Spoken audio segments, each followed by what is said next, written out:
To the Michael Zehr show here, broadcasting from the Rising Eagle Studios at the Warrior Healing Center in Sierra Vista, Arizona. Today's date is Friday, December 3rd. Notice I didn't look at my watch this time. I actually did it ahead of time. I wanted to be prepared. So today, our special guests, veterans from our area here, are JJ and Mary O'Connor.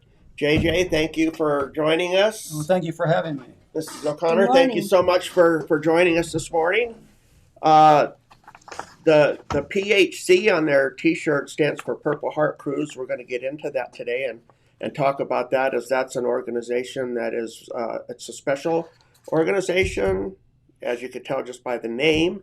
And we might get a little bit emotional later on when we're discussing it, and that's fine because it's an emotional issue. So, the first question we'd like to ask, what inspired you to join the armed forces? Well, I'm a boomer, baby boomer. Okay. Growing up, we were in the jet age and the space age, and I wanted to fly. So I pursued different avenues to get there. Actually received a commission with the Air Force out of college. At that time, the Vietnam War was winding down and they didn't need pilots. Okay. They offered me the opportunity to sit in a missile silo for a tour, which I declined. And they had a program of early release, which I took. So I went back into the civilian community. However, I still wanted to fly. And years later, when Reagan came to office, he wanted to build up the Navy, 600-ship Navy, and they were in need of naval aviators. Wow. And I decided to become one. So awesome. I had a degree. I took all the battery of tests, passed them all, went to Pensacola, Florida for aviation officer candidate school. And after graduation from there, I went on to flight training in the local Pensacola area, received my wings, and spent most of my time as a helicopter pilot in the Navy. Oh, wow. So we know that you ended up going into the Navy, and so you decided to choose that branch again because just they needed pilots? Basically, they needed pilots. I wanted to fly. Uh-huh. My career options kind of changed during that time. I wanted to actually get some multi-engine heavy time so I could maybe do a tour or two flying for the Navy and then transition to commercial aviation. But during flight school, one of the reasons why my priorities changed was because I met my wife while I was in flight school. We got married. Pensacola, Florida. In Pensacola. Wow. And then subsequently, I was pretty much committed to being a helicopter pilot. I served as a search and rescue pilot in Naval Air Station Corpus Christi. I went on to a squadron called VXE-6, which is the Antarctic Development Squadron, stationed in Point Mugu, California, where we deployed down to Antarctica. I made 3 trips down there. I have all the pictures of penguins to show for it. And I did some extremely challenging flying there. I really honed my flying skills. We flew at high altitude, on oxygen at times. Wow. We did a lot of external load operations. Very, very cold, hostile environment. Very challenging, high winds. But on the plus side, it was 24 hours of daylight, so we never did any night flying. And we got to do some very interesting science support for the National Science Foundation. Is it like that in Antarctica? 365 days a year? No, just during the winter up here in the northern hemisphere. It's summer down there. So during the 4 months that we're down there, it is 24 hours of daylight. But if you're down there during their winter, it's 24 hours of darkness. You're one of the first people I think I've interviewed that's been down to Antarctica, so I find that fascinating. Thank you for sharing that. That's really interesting. So, going on beyond that tour, I went back to Pensacola and flew for HC-16, which is the replacement fleet squadron for transitioning from other aircraft to the H-1, which is what I flew. Okay. So I was a helicopter instructor. I was also what was called a NATOPS evaluator, or the civilians would call it a check ride pilot. And I had to fly to every command on the East Coast that flew H-1 helicopters and conduct an evaluation of their air crews and measure and grade their proficiency in the aircraft. Okay. So again, the flying skills I learned down in Antarctica helped me quite a bit as an instructor pilot and as a flight evaluator. Wow. Now after that, I had another major transition. I decided to go into what was called a TAR Navy, or the Reserve Navy. Okay. And when I did, I was stationed up at NAS Atlanta, and we managed reserve units that would support their active duty counterparts. I did that for a tour. Basically, I got out and then I went back in again. When I did, I became a reservist, and I did tours in, good grief, Italy, Germany, Oh my, you Saudi traveled. Arabia, Hungary, and my final tour was in Diego Garcia, where I served as the what the Navy would call the air boss, or the operations officer, air Wow. operations officer. So, for those of you that have joined us, thank you for joining. If you have any comments or questions for either JJ or Mary, please put them in the comments, because a lot of times I'm looking at the monitor to watch for comments and questions over here. I forgot to tell you guys that before we went on, so my No fault. problem. I always screw up one little thing or another. So, what was one of your favorite things to do when you were off duty? When I was off duty? Yeah, when you were off duty. Were you ever off duty, first off? Well, not very often, but when we were, since I did live in Europe for an extended period, my kids were at the point where they wanted to stay in the States and stay at home because of high school and then moving on to college. So I spent a lot of time away from the family. So one of my favorite things to do was to bring them over during their summer or their off period, some of the holiday Right. seasons.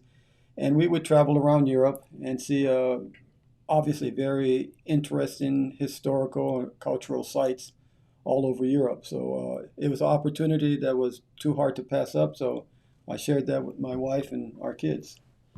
What was one of your favorite things going over and seeing all these different historical sites? We would go at Christmas. Christmas and time? So the Christmas marts in Germany, Italy, are just stunning. We went to towns that were covered with snow, and you're drinking the Glühwein and shopping for Christmas. Uh-huh. It was fun. And the kids liked it. The kids loved it, in fact. Did you go to like any really historical landmarks or anything that were just like really emotional or anything like that you just like? Well, everything in Italy is just stunning historically. But we went to Pompeii. I loved Pompeii. Okay. My father-in-law had told me it was a bunch of dirty rocks, and I was not interested in going to Pompeii. And we had an opportunity to do it when we were in, what was it? Vicenza? Naples, Italy. Okay. Yeah. And I loved it. And the kids loved it. The history, what remains is extraordinary. It's 2,000 years plus old. And there's a lot there. I would pass on one thing that made a big impression on me, and I'm not sure if you were there at the time, but we did a trip to Luxembourg, and there's an American cemetery there. We did the walk. Yeah, and the cemetery is pristine. It is like a golf course, white headstones, very nice, very proper, like any other American cemetery would look like. But just 400 yards away was a cemetery for the Germans. Really? Yep. Wow. And the cemetery was very unkempt. It was pretty well neglected.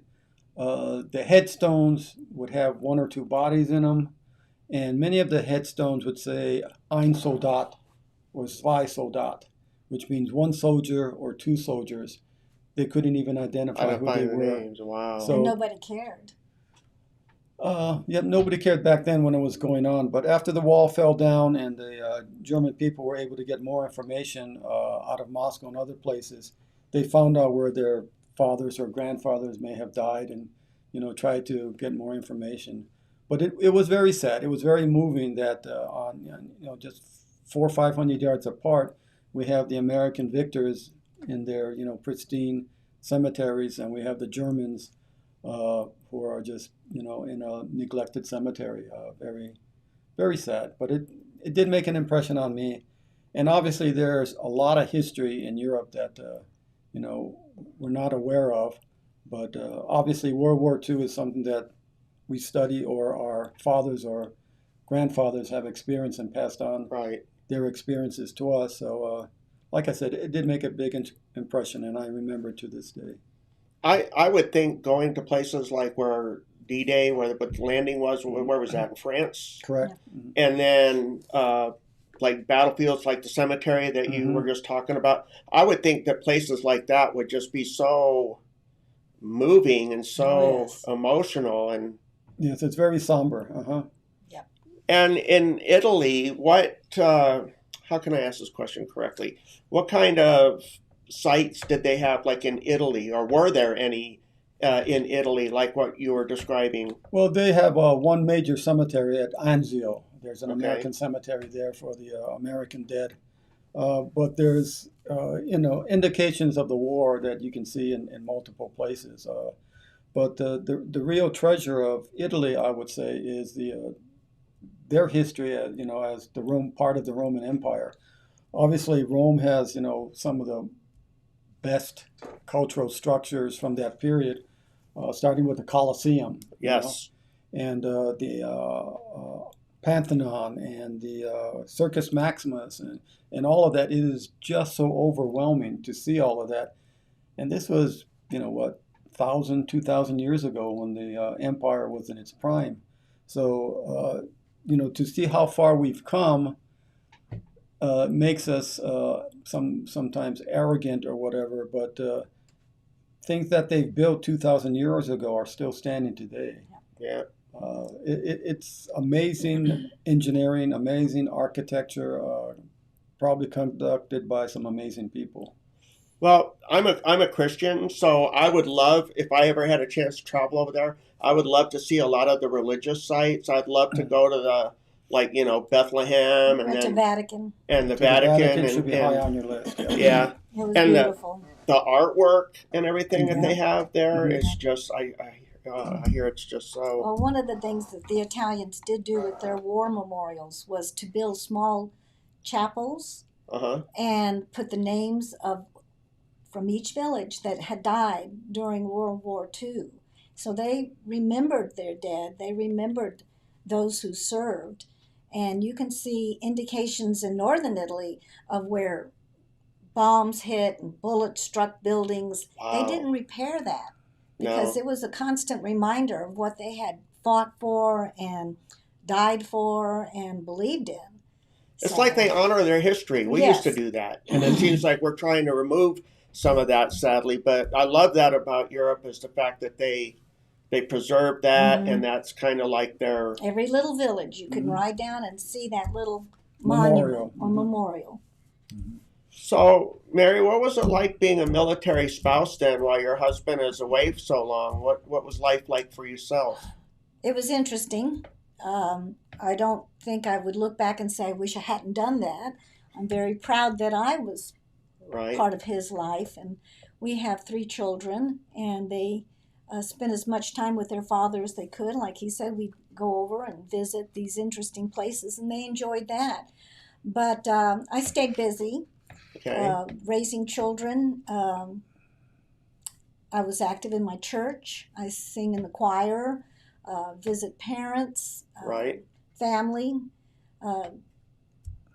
It wasn't easy, but it wasn't so impossible that you just think, I'm tired, I'm done. Did you have to move around a lot, or were you able to stay in one area? We stayed in one area, mainly in Marietta, Georgia. Okay. And he was at NAS Atlanta. Yeah, this is when our kids were older, and I was working more with the reserves and regular active duty. Okay. But for the first 23 years of our lives, we spent 7 years away from home. Yeah. Wow. Or not of our lives, but of But our marriage. marriage. Yeah. But I So- had folks at church that go, Mary, we don't think you're really married. And I go, oh, well, I am. Well, because I like to say this, I believe that the spouses serve along with our military members, you know, because the spouses have to take care of the home front, and not only that, but a lot of spouses are also involved with, like what you were saying, with different activities within the military Exactly. organizations. I was and that. president of the wives club or secretary in the wives club. I tried to stay active as much as possible.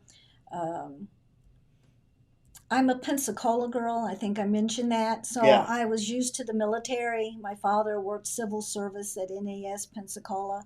So I had friends that were military. And as children, they shared some of their experiences. So I kind of thought that was cool.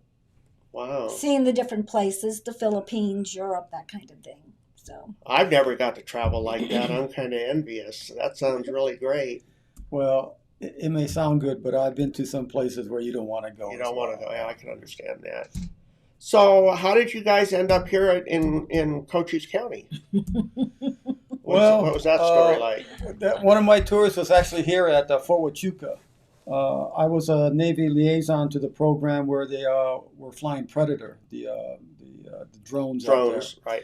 And this was very early in the program, and everything we were flying were prototypes. And the Navy wanted to evaluate the drone program and its capabilities and whether the Navy wanted to go that way. During that time, I did deploy with the unit here. We went out to Hungary, stayed there for 4, 5, 6 months, I can't remember. And this was during the time of the Yugoslav Civil War. And we were actually putting the drone to use trying to search and hunt down war criminals. Oh, so wow. In the former Bosnia, former Yugoslavia, right. In Bosnia. So that's what got me acquainted with Fort Huachuca, and we liked it so much that it stayed in our minds. And he liked it so much. What year was that? That would have been 93, I think. 93? Yeah, the kids were still in school. Yeah. And I retired in 2004. And what really did it for us, our son took a job out here. He works for the Border Patrol. Okay. And, God, I love our Border Patrol. Thank you all for everything that you do. Give them a shout out there. Yep. Thank you. And he moved out here, got married, had grandkids, so we decided to come out here to be closer to the grandsons. Well, let's give the kids a shout out. Oh, and the Matthew, grandkids. Go ahead. We got Matthew, he's 11. Hugh, who is 7. And Eli, who's 3.5. And the newest guy, Logan, who will be 1 in a couple of weeks. So 4 grandkids. 4 grandsons. Here. We have 2 more in Marietta. Yeah. And that's who's that? And that's number 1 is Alex. He's our Purple Heart recipient. Okay. And his brother Gavin. Okay. And he's 13. Ooh. Getting to that age. Yep. All grandsons, no granddaughters. Wow. No granddaughters. Sorry. You know, I have 2 grandsons, 2 granddaughters, but when they're like so young, they're like, oh, grandma, grandpa, or whatever your terms of endearment are. But now that they're getting older, it's like, okay, they're just, I don't know, it's sad for me because they outgrow everything. Yes. Even grandparents. I know. Grandparents, but Alex will let me give him a hug and a kiss, and he goes, I love you too, Grandma. Good job, Alex. So, how many years did you have then total in the military? And what was your rank then when you retired? I had 23 years of service, and I retired as a commander, which for the Army, Air Force, and Marine Corps would be a lieutenant colonel. Lieutenant colonel, wow. 05. Yep. That's great. You know, in basic training, we used to have to know all the every single branch of the ranks, and it's so long ago for me, I forgot. I need to get a refresher course on that. What advice would you give to those who have recently departed from our military? Well, the military reflects society as a whole. There's thousands, tens of thousands of individuals that come and go every year. Uh, and their opportunities are no better or no different than anyone else in society. Uh, but I would say this, on the plus side, uh, anyone serving in the military that gets out, you have VA benefits. You have multiple programs that will help you get started in your civilian life. The biggest, and in my mind, and the most advantageous is the GI Bill. If you don't have a degree, go ahead and get one. You can use that GI Bill for other things, to learn how to fly, go to trade schools, things like that. You don't have to get a college degree with it, but it's a great opportunity. It's a great benefit. I would certainly recommend taking advantage of that. That's outstanding advice. And I noticed a lot of times there was never really anything for our military, like when they get out, to make that adjustment to civilian life. And I think that's one of the things that the Warrior Healing Center does so well here is that they know of all these different resources for our military that when they're getting out and they kind of don't know what to do. I mean, we've got Arizona at Work that works out of here that can help them get jobs. There's just so many different resources available. And that's another thing I'd like to encourage our veterans getting out, come down here to the Warrior Healing Center and see all of these. It's a one-stop shop. Yeah. And they give back. I've done the Rona calls and chit-chatted with guys who are still living in their cars, World War II vets. A shout out to Mickey that we would chit-chat for 20, 30 minutes. Wow. And I miss that. So many other folks are volunteering to do that.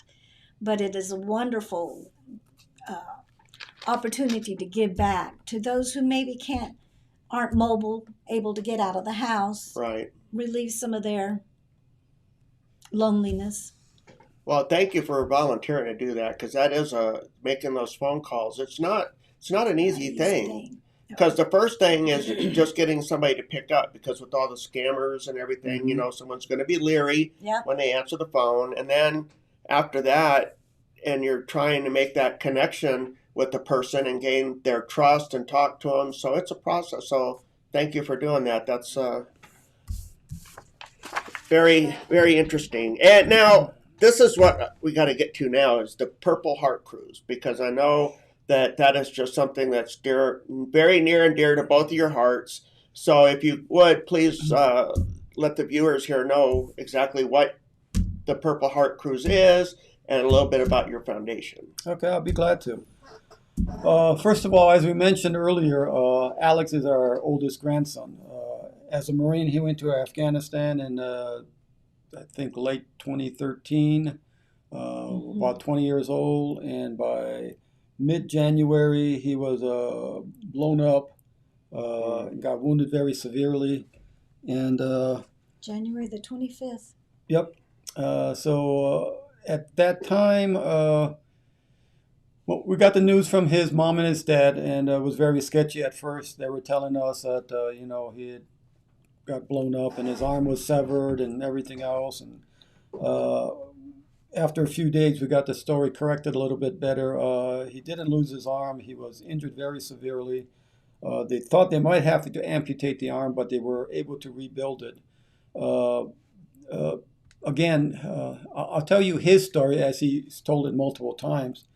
Normally, he's a driver of the MRAP, and they do a routine patrol in a village that they're near. This day was like any other day. They were going in there. People were shopping. Mothers were pushing their baby carriages. He was the gunner sitting on top. Every 20-year-old wants to be the gunner sitting on top. He said he bent down to change the frequency on his radio inside the MRAP. He looked back up. The streets were empty. Everyone was gone. And he could just kind of see a little blur that ended up being an RPG, rocket-propelled grenade that struck the .50 caliber that he was sitting behind. The shrapnel blast and everything else injured him pretty badly on his face. Body armor saved his life, but he had his right hand on the 50 caliber, and when that exploded, it blew out most of his muscle tissue and everything from his right arm. He fell into the MRAP. Another thing that saved his life that day was the corpsman medic for the Army folks was traveling with them. Jacob Schlatter. Yeah, he basically saved. You know that name, don't you? Oh, I know that name. Saved our grandson's life. He not only had external injuries, but multiple internal injuries. His femoral artery was severed. He was able to put a tourniquet on that so he wouldn't bleed out. And some of the folks inside were injured too from ricochet from the blast. Staff Sergeant Lane. So the rest of the group came up and aided them. They were able to back out, remove him from the MRAP, put him in the back of a Humvee, drove the Humvee to a dust-off area where the medical helicopter come to pick him up. And as he was relaying this story, he remembers all of this. He was conscious during most of this time. He says he remembers being put in the Humvee. He remembers an opening up and all the light coming in the back and being put on board the helicopter and it noisy and shaking. And he said there was a piece of metal sticking out of his back. And he asked the crew chief, do you see something sticking out of my back? And he goes, yeah, can you get it out? So he reaches over and pulls out a hunk of shrapnel. Probably not the smartest thing. Yeah, you don't want to do that. From a medical standpoint. Yeah. 20 years old. So they got him to the field hospital called Bastion Row at the time, stabilized him, moved him. And eventually the next day they got him to Ramstein. He stayed there and got stabilized for a couple of days, and then they took him to Bethesda, where we saw him upon his arrival. And we stayed there for about a month watching him recover. At the Fisher House. God bless the Fisher House. Yeah. Where is this at? Fisher House on the campus at Bethesda. They provide free housing for people who are visiting their wounded relatives. Yes, very worthwhile organization, Fisher House. So we stayed there for about a month watching him recover. It was brutal. It was painful. It was slow. But also during that time, we met numerous other wounded individuals, their families, double amputees, walking their 1-year-old daughter down the hall, other wounded guys in bed, being their newborn for the first time. Oh, yes. So it was very heart-wrenching, not just for us, but for the other families involved. Oh, I imagine. And we told Alex, once he gets better, we will take him on a cruise or to Hawaii, which is where I'm from. Right. His choice. So it didn't come quickly. About a year later, he was finally able to travel. He decided he wanted to go on a cruise. So we were setting up to take him on a cruise, but I remember so many of the other folk that were there that I said, you know what, we need to take a few of these other guys with us. So I called a bunch of college buddies and Navy buddies and got some money together. And we paid for Alex and we took 4 other individuals with us. What year was it? This was 2015 was our first cruise. Yeah. Okay. Yeah. And, out of Baltimore. And we took them on the first cruise. We had no idea what we were going to do with them, but basically we had them on board and they had a good time. And that is how the Purple Heart cruise started. Okay. With that first cruise. Well, Alex, thank you for your service.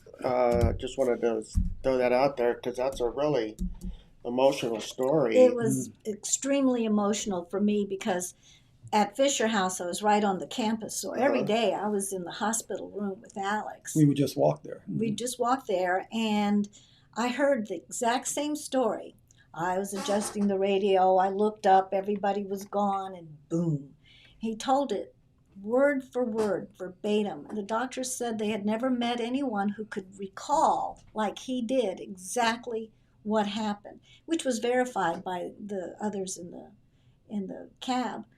Staff Sergeant Lane flew to Landstuhl with Alex. He was with him in the hospital. It was very reassuring to Alex to have a staff sergeant there. Yeah. And then as he was being hospitalized, others from his Walking Dead in Afghanistan, they started showing up. And then he'd say, Grandma, can you go down and check on Alonzo? Can you go check on?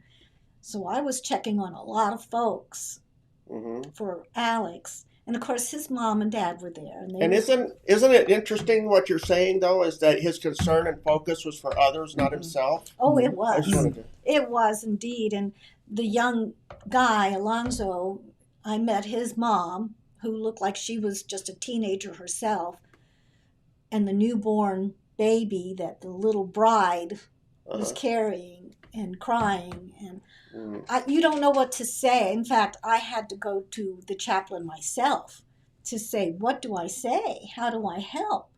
Right. I watched a young guy who was no family there get his Purple Heart in the hospital. We made so many friends and acquaintances that just want to give back. The volunteers, the staff, active duty. A guy came in, he was a Marine with one arm. He says, I'm still active duty. This is my job, to come and encourage and let you know that all is not lost, even though you've lost so much. Right. How did your organization grow from that first year? Okay, that's a good question. The first year, we just took these guys out on board ship. We didn't have a program. We didn't have a plan. We just said, you guys have a good time. And we didn't even think about them bringing their wives or girlfriends either. But or caregivers. Caregivers. But they did. And subsequent to that, I have a buddy, Air Force retiree, Cruisin' Bob. He likes cruising, and he has a business, a travel agency where he does nothing but cruises for other individuals, groups, whatever. But a good buddy of mine, known him for 25 plus years, even back then, we put our heads together and we came up with the idea of starting the Purple Heart Cruise.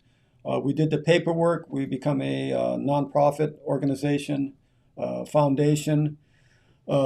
We started soliciting funds and donations from individuals and other groups. We conducted fundraisers on behalf of the Purple Heart Cruise.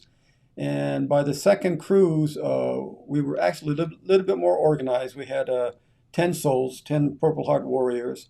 We were able to fund them and their spouses. Wow. And spouses. Yeah, Wow. And we brought them on board, but we didn't really have an on-board program for them. But I was smart enough to ask or type out an evaluation and get feedback from everybody. What would they like to see done? What can we do to make the program better? Right. What are your ideas? And we got some really good ideas. One young lady basically told us, who was a spouse of a double amputee Marine, I believe. I can't remember. But she said, these guys need structure. These guys need organizations. You need to tell them what to do once they're on board. And, she was right. I took that to heart. By the third cruise, we had a program set up. We had conference rooms reserved.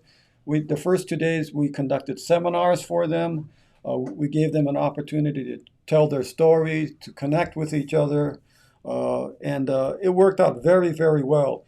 In addition to that, we also conducted a get-together or seminar for the wives or spouses, caregivers, so they could discuss their concerns, shortcomings with the VA. How do you get this done? Where do you get your medicine? Who makes your prosthetics? Just passing information back and forth. Plus they had good times as well doing this. Right. So by the third cruise, we're quite a bit better organized. And at this time, some of our donors and sponsors would come on the cruise as well.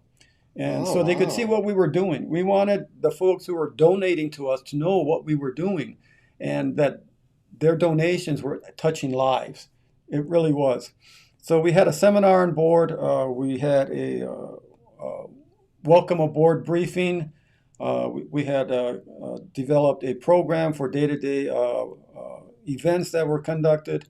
We told them what events they needed to go to. We encourage everyone to come to dinner every night. The bonding that took place really increased.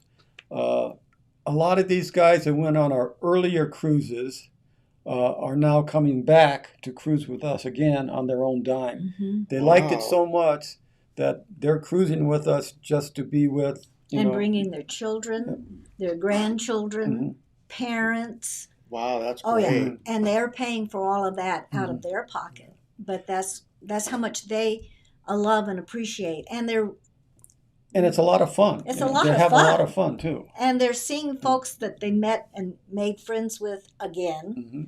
And so we've had, what, has Richard been on 4 cruises? Yeah, we've had one individual been on 4 cruises. Wow. And he likes it so much that he's planning to come on our next cruise as well. Oh yeah, they've already decided from last October they're going on the next cruise. But just so everybody understands and knows, we are a nonprofit organization, and I just want to put this up front, is that every donation we get goes strictly to the benefit of the wounded veteran, of the wounded warrior. Right. Okay, I don't get paid. She doesn't get paid. None of our board of directors get paid.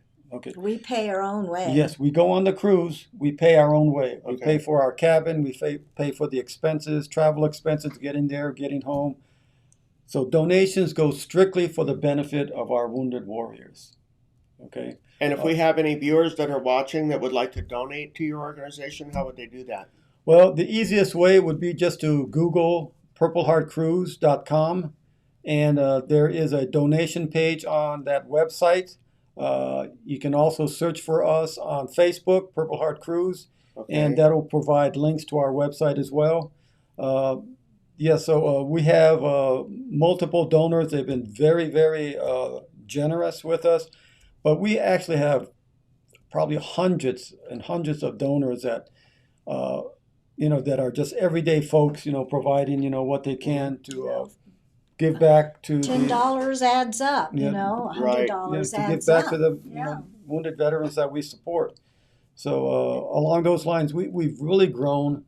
We didn't have a cruise in 2020 because of the pandemic. Everything was canceled.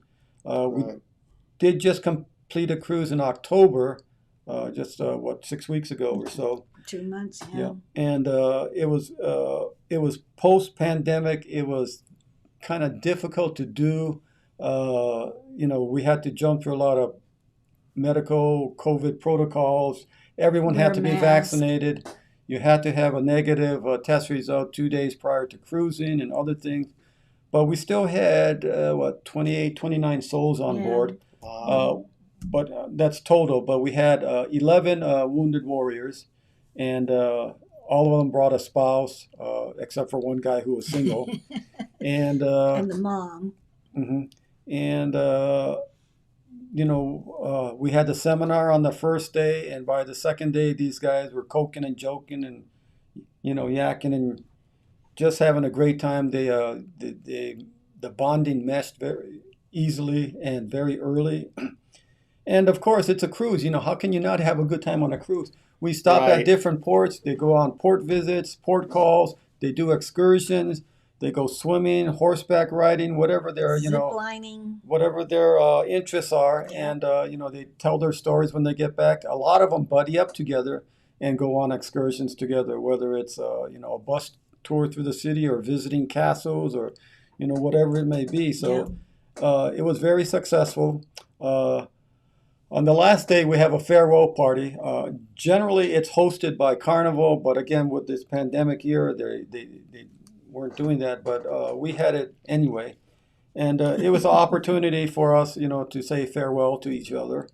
This was on the night prior to returning to Miami, which is where we departed from. And we give out a little awards. People have an opportunity to say what they want to the group as a whole. And one other thing I will mention, I think by the third day, Carnival is a great supporter of the military and of veterans. And all of our cruises have been on Carnival Cruise Lines. Thank you, Carnival. Yes. With all the work that Cruise and Bob does for us, they offer us a very good rate for our veterans. In addition to that, they give us additional monies, which is called cruise credits, which is assigned to each cabin. And these credits you can use on board to go to the spa, you know, buy drinks, or you know, anything you want to do that's in addition to that's not included in your cruise fare. So Carnival does that for us, and they host a big event in their auditorium, The theater. Showtime Theater, whatever, for all the veterans, and it is very well done. Every veteran on board can come. Wow. Yeah, and anyone can stand up and speak on behalf of themselves, their organization, their service, whatever they want to do. Each service is recognized, and we, as a Purple Heart Cruise, generally have a couple folks stand up and, you know, talk about their experiences. And we've been on other ships, just on cruises by ourselves, where they will have a veterans get together, and coffee or tea. And it's like a coffee or tea, you know, and it's not even hosted by their ship's personnel. It's just, you know, a get together, which is fine. But I'm just saying, Carnival goes over the top, and during the course of the cruise, they will have 2 afternoon teas for veterans. Mm-hmm. Wow! So it is, and that was very interesting well done. because they put it on the program. And one tea we went to, and there was some British families on board, Mm-hmm. and they go, "We came for tea." And they started to look around, and they realized that it was all military. The guys are wearing their caps. World War II, Korea, Vietnam, some in wheelchairs. Oh, and we said, "Yeah, this is for our military that we honor and respect." Mm-hmm. But you can stay. Right.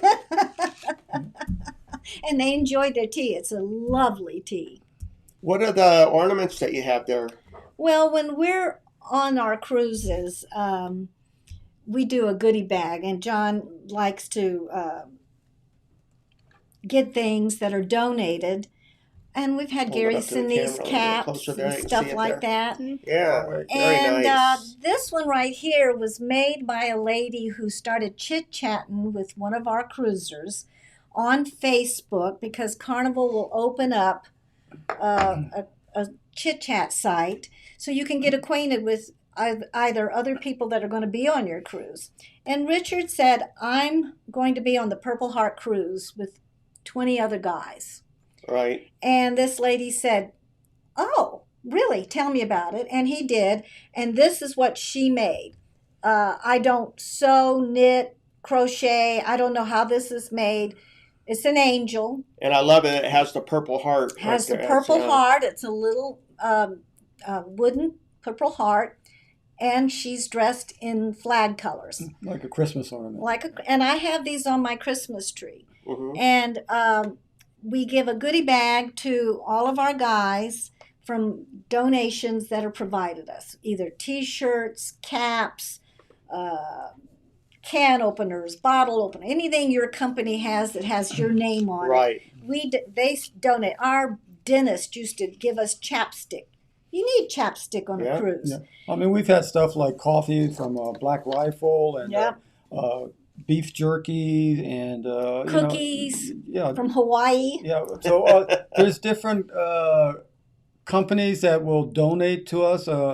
We had some fantastic T-shirts donated to us by Grunt Style. Mm-hmm. I don't know if you ever heard of Grunt Style not. T-shirts. Yeah, they're nice. They do mostly military apparel, and they were awesome. They were very well received. So generally, we get about maybe 15 to 20 different items that we put together in individual bags and present them to our wounded veterans once they're on board. But these were made by women who wanted to give back and recognize say thank you. Yeah. And on the back of this one, it says, "Thank you for your service and sacrifice." And it's dated. This was 2019.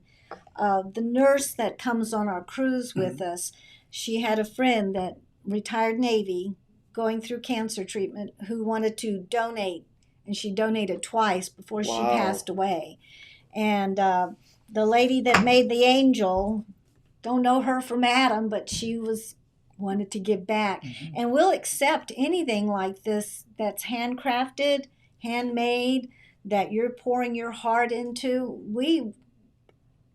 our wives like those Yeah, things. don't you find those have a little bit more of an emotional? Yes. The guys get a kick out of wearing the T-shirts or the Yeah. Gary Sinise caps, but the women like these Something things handmade. that let them know that somebody cares about them. Because I've talked to these women, and they've walked into the bedroom and seen their husband with a gun in his mouth.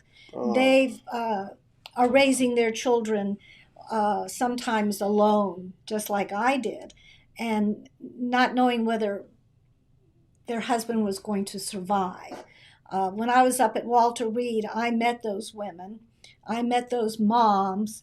I stayed in the Fisher house with a woman who had 2 children there, whose husband was in the psychiatric unit in Walter Reed, and he didn't trust anybody to feed him except her.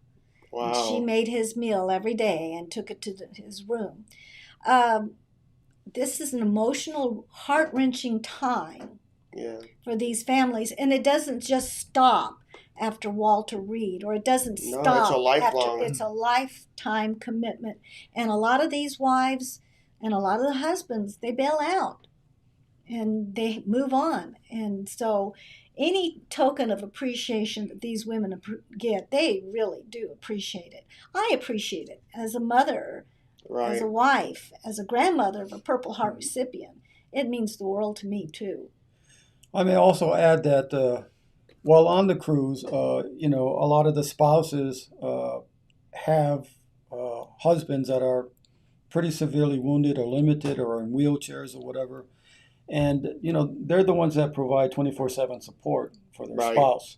When they come on the cruise, they don't have to cook. They don't have to prepare food. They don't have to clean their cabin. They don't have to do a lot of things that they would normally do at home. So it's an opportunity for the spouses to kick back, relax, have fun, enjoy their husband, enjoy the camaraderie of the other women that are on board They the really cruise do. as well. We saw women groups just hang out. They'd go on excursions together and things. So these folks are making friends they're keeping up with each other on Facebook and other social media. It's not just a one-time event. A lot of folks from, even our first cruise still keep in touch with us about, what's going on and other cruisers that they spend time with. When our Purple Heart veterans go on these cruises, is there like a special ship adapted for their disabilities? Yeah, each ship has approximately, depending on the size of the ship, between 12 to 24, 25, what are called handicap cabins, ADA cabins. And so they can accommodate wheelchairs. So yes, we've had amputees come on board, double amputees. One guy fully paralyzed. So Carnival is well equipped to take care of these guys. Let me say one other thing. Prior to coming on the cruise, everyone has to fill out an application. We have a vetting process and a selection process. So we can't take everyone that applies. We get maybe 6 applications, and we may be able to take 15 folks. So it's hard to do. But one of the things we do is we do have a medical officer, Dawn Marie, who is on our board of directors, former Army nurse. She will screen everybody prior to coming on the cruise because we want some assurance that we're not putting them in a situation or position that may cause them more harm than good. In fact, on this last cruise, we had a Marine come on board the cruise, and after about an hour, he said he needed to get off the ship. He can't do this. This is too hard. Everything was closing in on him. He didn't feel good about it. But we were able to get him calmed down and talk to him through it and everything else. And after the first night, he was having the best time on that cruise. So he had the best time. Again, we want some reassurance that these folks are able to cruise and able to do it safely. So we do have a medical vetting process. And one of the hardest ones to deal with is PTSD, because you can't see that. Mm-hmm. So you don't know when a veteran is currently having a situation or is in crisis, and needs assistance. So it's nice to know that these services are available, right? On the Right. Well, Dawn Marie goes on fully loaded to the gills with any seasickness pills and Okay. She's a licensed practical antibiotics. nurse. Yeah, she's licensed. So And she travels with a medical kit. She's very good. She will talk to individuals on board if they want to talk to her, provide any kind of medical assistance. And every ship has a sick bay or a medical clinic where people can go and take care of any medical issues that they may have. So she coordinates with them if there's something serious. But we have not had any serious cases of PTSD since we started this. Again, we're in a relaxed atmosphere. We're Right. in a place where people are there to enjoy. And they feel safe, and They can kick back and relax, have a good time, meet new people, make new friends, and a lot of those friends are going to end up being lifetime friends as well. yeah, it's amazing. It really is, and it's very heartwarming. And this is now our extended family. right. Even our grandson Alex has made Facebook friends and keeps in touch, and they live in the Atlanta area. You come see us. It's an extraordinary feeling knowing that you're not alone. I'm not the Right. only one. I'm not the only wife that has felt this or seen that or dealt with this. And we do talk about that when we're in our groups. We talk about those things and assistance and what did you do. This last cruise we had a little bit more fun. It was relaxed amongst the wives. We made bracelets and decorative things, and we didn't have any children on board because of the pandemic. Right. But ordinarily, the Carnival Cruise has a wonderful daycare, childcare activity program for children. So the wives can drop off their children at the daycare or whatever activity those children are involved, and they have free time. They're not running after. They can have that drinky poo if they want, because they know that, God forbid, something happens with their husband or their spouse or boyfriend, they're not going to be so incapacitated they can't get help. So it's very relaxed, very fun. Yeah, it's been our experience that PTSD is not really an issue Good. once we're on board. Mm-hmm. Is there a phone number that anybody can call if they want more information, or just go to the website? Yeah, the phone number's on the website, and Okay. after the first of the year, we will open up our applications page and start actively taking applications for our cruise in October. We only do it once a year. We spend the entire year basically fundraising and then go on the cruise and then repeat the process. So after the first of the year on the website, if you are a Purple Heart recipient or know of any, please pass on this information to them. Just come on the website, go ahead and apply. We answer all applications. It takes a while to get everyone vetted. We need to have some medical clearances completed, and then we turn you over to Cruise and Bob. He'll make the necessary cabin assignments and everything else. And Purple Heart Cruise, we pay for everything. We pay for the cost of the cruise. We pay for the port fees and taxes. We prepay the insurance, so they don't have to buy insurance. Wow. And we cover all the tips as well. So all they pay for is they're getting there, their transportation. You're responsible for getting to the port of departure on your own. And there are, additional things on board the cruise that do cost money. Again, like I said, if you want to buy a drink, Cokes. or even Cokes, and if you want to use a spa or, things like that, that's an additional cost. But generally, Carnival will give us enough cruise credits so that we can provide each cabin, which would generally be 2 people, we can give them credits up to between $150 on average. So, when you're talking, 15 or 20 cabins, that adds up. So it does. It does. We had one young man who was completely blown out of his vehicle, his seat and all, blown up, seat landing on his back. So his back looked like a railroad track. He utilized the spa for hot stone back rubs and therapy. he had no idea that Yeah. that was even available. And now he's doing walks in Colorado with backpacks on with other vets up mountains. Wow, that's Yeah. outstanding. Yeah. So Yeah, and the biggest part of this is the individuals that come. They have some amazing stories. They really Yeah. do.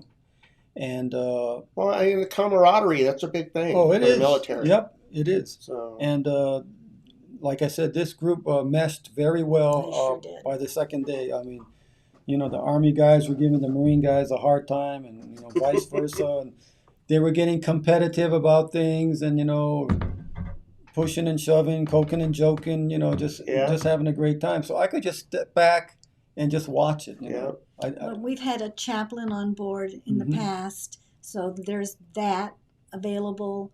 Hopefully in the future, he was Right. former Marine too, and yeah, there's been some very interesting folks that we feel very honored to be a part of. Just as we feel very honored to be a part of Warrior Healing Center, because what they're giving back to this community is priceless. right. And I would love to have you guys come back and share some more stories with us after like your next cruise. Maybe have some of the items that maybe we could share with the people, show them what's in the goodie bag if it's not anything too big, or if you guys have anything. Or Yeah, well, one of our former cruises works right here. Yeah, who's that? Eddie. Eddie. Oh, okay. Mhm. Beth Right. and Eddie Weathers. Yep. Yeah. They've cruised with us. Twice. They've actually contributed to the cruise. Beth ran the wives meeting seminar. a couple times, or at least once. At least once. So if Beth you is want, a very valuable resource We there, love isn't Beth. she? yeah. We love Beth. So She if you does want, amazing work. if you want a first-hand account of what goes on, they can pass it on to you and Yeah. your viewers here. Yeah, and Eddie's been a team leader in the past, right? Mm-hmm. Yeah, because what we do is we're not combat veterans, but a combat veteran can deal directly with another Right. vet appropriately. Well, what I will do is in the comment section with this interview here today, I'll put down in there the purpleheartcruise.org Com. .com Yeah. website, and then I'll also get the phone number off of there and put that down there, so if people want to call that, make it a little bit easier for them. Okay.